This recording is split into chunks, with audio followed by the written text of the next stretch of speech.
I became a writer that writes books and not just poems. And I'm very happy about that because writing a book is a project. You gotta go from the start to the finish writing a book. While writing a poem, before, I mostly just wrote poems.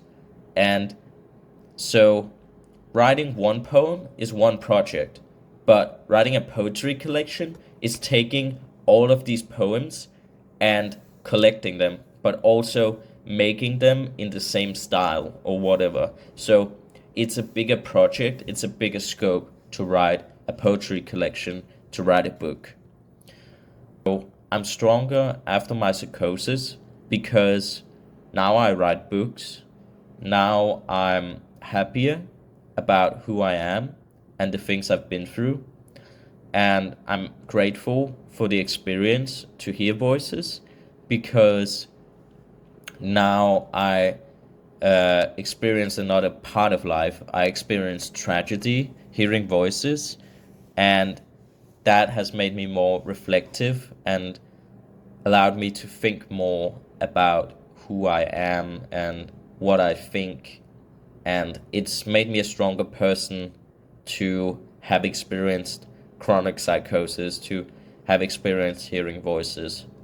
And I went through a personal journey, hearing voices, living in a nightmare, to becoming gradually more and more well, to the point where I didn't really hear voices.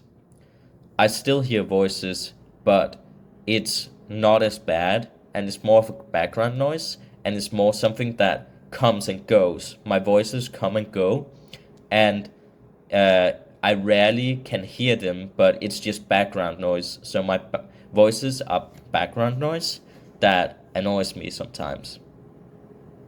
I also have insomnia, so I take sleep medication whenever I go to sleep. So it doesn't always work that well sometimes. For example, yesterday when I tried to sleep, I was staying awake for 1 to 2 hours, maybe even 3 hours before I actually fell asleep, even though I had taken sleep medication. And that's because I have racing thoughts. My thoughts just keep going, maybe because of my schizophrenia, maybe because I'm smart, or maybe because I just worry a lot or think a lot. But that's probably the reason for my insomnia, maybe the schizophrenia. I hope you all have a nice day.